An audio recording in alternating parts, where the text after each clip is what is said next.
I've never done a response video, but this cult leader, McKellen, this guy seems to be his forte. He made a response video to my last video, sun worshiping. His cult followers have been annoying the hell out of me. Also, I'd like to address some confusion with that video. So let's get started. Yes, I watched the Zeitgeist documentary from 2008. I watched it when I was a kid, really liked it.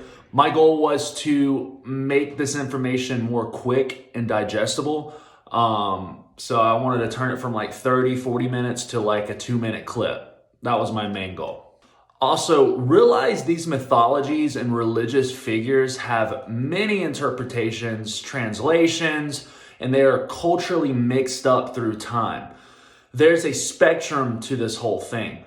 The point is that it's all connected to astronomy.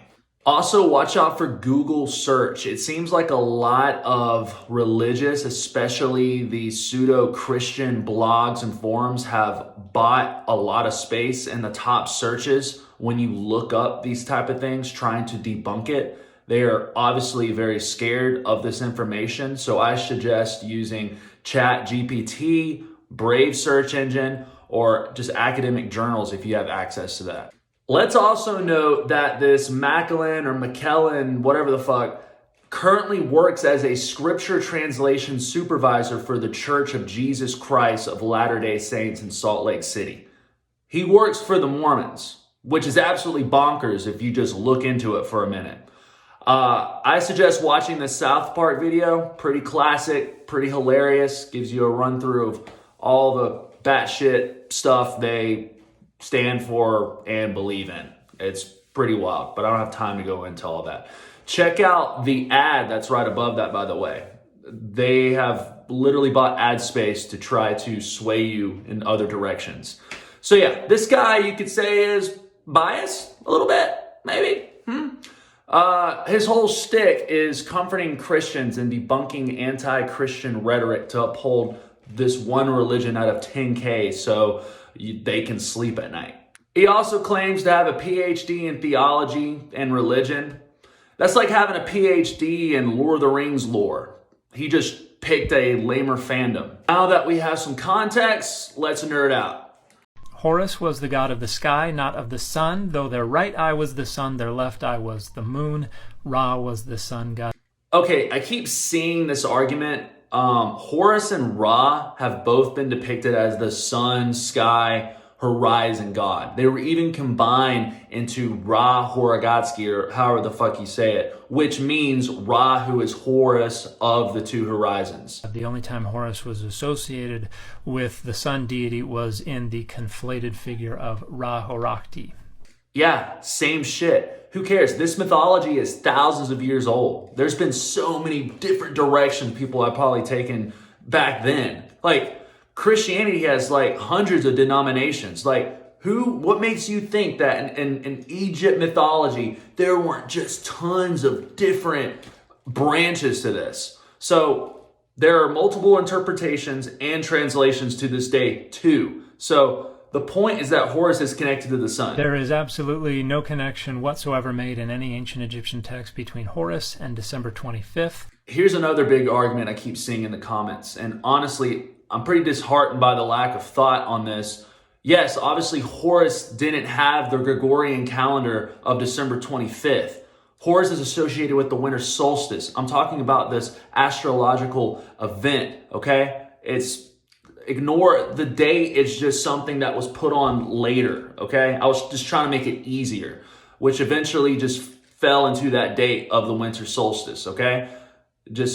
People are focusing on the wrong thing. Horus is depicted as the symbol of new beginnings and the birth or resurrection of the sun. There is the Karnak temple, I hope I'm saying that right, the sanctuary of Amon-Ra, which was combined with Horus to align with the winter solstice 4,000 years ago. We also have a tomb in the necropolis of Qebet el Hawa that aligns with the winter solstice. This was recently just found. They literally built temples around this shit. So what matters is there is a focus on this astronomical event with Horus involved. And Horus's conception was achieved through intercourse between Osiris and the reassembled mummified corpse of Osiris. And in some of the graphic accounts of that intercourse, Isis had to magically regenerate a phallus in order to achieve conception. You're just saying no. Like, what? Do you have anything to show? Like, here we go. Again, there are multiple stories and interpretations about all of this. Specifically how Isis got impregnated, or Isis, however you want to say it. There's one story she just becomes magically pregnant from healing Osiris after he fought Seth. Also, there's another story where she's impregnated by a bolt of lightning when praying to the gods. Isis is depicted as a virgin goddess, purity, and fertility. And stop saying phallus. That's a lot creepier than just saying dick or wiener. What are we doing? The only thing said in that clip that is accurate is that Osiris was Horus's son. There is nothing else in there that is supported by any ancient Egyptian text whatsoever. Whatsoever. What? Okay. These are motifs. The three kings, the three pharaohs are associated with Horus. So, like Nermor, Sensurit the first, which literally was called Man of Horus, and then you have King Tut. Okay, so the number 3 is also seen around Horus. You have 3 powers, the 3 truths. Horus is also regarded as the patron of the pharaohs and the kings. Sirius literally means the star of Isis, okay, and which is Horus's mama. All right. Also, Osiris is linked to the Orion's belt. They even built these little things to align with it. So, and I'm sure no Hebrew slaves picked up any ideas from this. So yeah, this is all just one big coinky-dink, I guess. Okay, so Harpocrates, or Horus the Child, is the late period of Egyptian culture that symbolized hope and the newborn son. Also, Egyptian mythology gets mixed with Greek mythology, which is the whole point to my original video of plagiarism, okay? Yes, I simplified it, but this is also connected to the same archetypes. So the age 12 means adolescence and 30 basically means matured. Yes, specifically baptism didn't exist, but there was definitely ritual washing that was practiced by Egyptian priests to purify themselves by immersion in the Nile River, which was connected to Anubia and Osiris, Horus's dad. Yeah, no way ancient Jews didn't adopt these traditions like in the Jordan River or anything. Yeah, so also all this isn't the same region or anything also. Horus defeats Set to avenge Osiris. Horus is seen as a continuation or a resurrection to maintain order in the cosmos. Also, this lower register surely doesn't depict 12 gods, 12 disciples facing Horus with stars on their head. That's because all those details were fabricated entirely to sound familiar. All religions are fabricated. If the world ended now and rebuilt itself thousands of years later, there would be different religions, okay? Doing the same copying and pasting and translating and just going down different branches throughout time. So this is not accurate. There is no relationship to December 25th. There is no mention of anyone being a virgin. There is no crucifixion. There is no death for 3 days. There are 2 things that are kind of close to being accurate here. One is resurrection, because this was an agricultural deity that was associated with the changing of the seasons. So there was kind of a death and a rebirth that was common to a handful of deities that are somewhat problematically referred to as the dying and rising gods of the ancient world. Now, as far as their birth goes, Attis was conceived when this daughter of a river deity named Nana picked up an almond and held it to her chest, and it disappeared, and she conceived. And that almond grew from an almond tree that sprouted from the spilled blood of a deity named Idistis. And Idistis was a deity who had both male and female sex organs, and so was feared by the Olympian gods, who managed to trick them into accidentally castrating themselves, and the blood from that castration spilled onto the ground and resulted in the sprouting of this almond tree that provided the almond that provided the conception of Attis. Okay, December 25th, again, winter solstice, the event which Attis is attributed to by being the sign of renewal of life. Again, the date is used to keep it simple. I wanted this information to be quick and easy for a TikTok, since most people today can't focus on a book for more than 8 seconds. And yeah, the almond or pomegranate represents nature. It's something outside that caused Attis to be born, which was into a tree.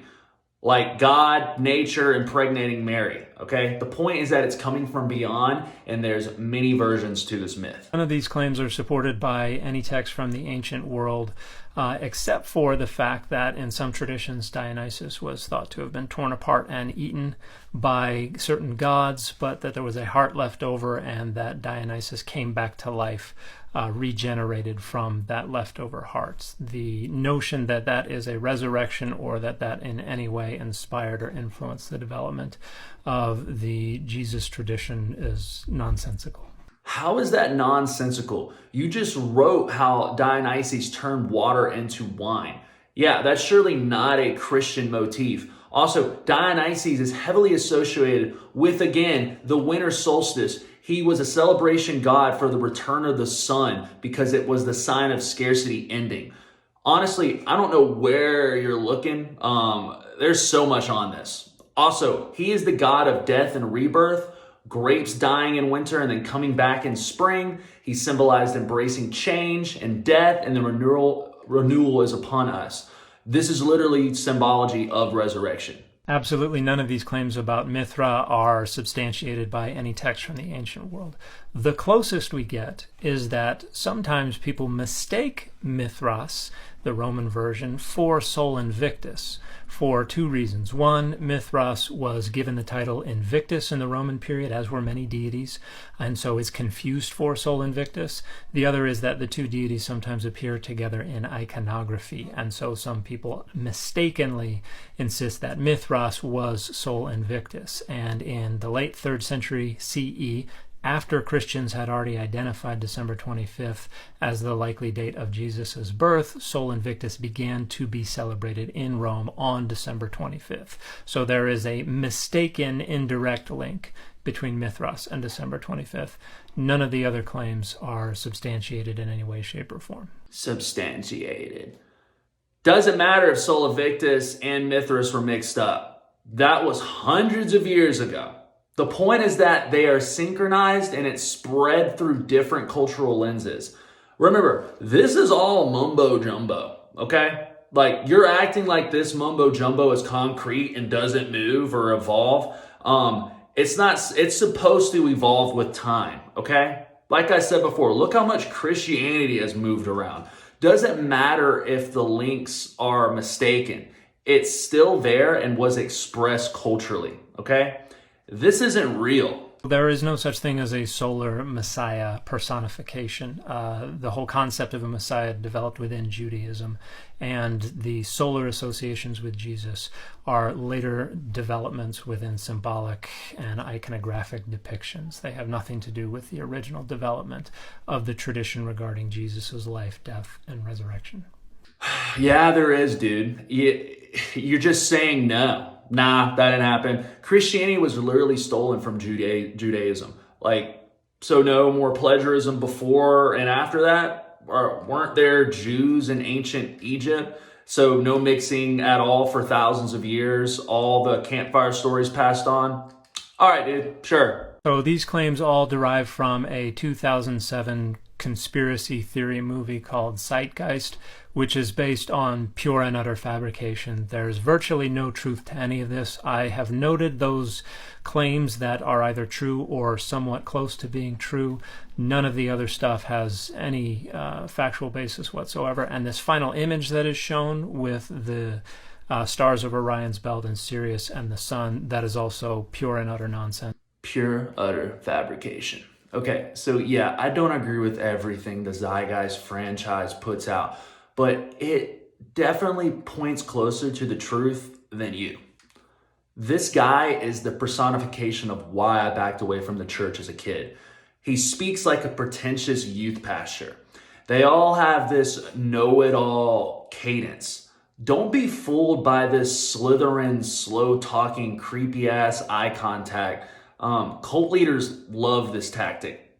You could say I'm bending these interpretations to fit a narrative. I get that. The point is, all religion has been bended, and it's pretty easy to do, especially Christianity and the Bible. My whole point in this video is that we need to move away from all of these stories and archetypes and focus on what's actually there, the sun, so we're not easily controlled in the future. Like I said, I hate making response videos. This is my first one, and I hope my last one. I'm just a curious dude, and I just like having fun. I just like researching. I want to encourage thought and for people to think for themselves. I don't have a lot of people in my life that I can rant to with these topics, so this has been a great outlet for me. So since I'm here, I just wanted to, I really appreciate all the people that have supported me, and all the people just been cool and decent humans. So thanks a lot. And that's it. Peace.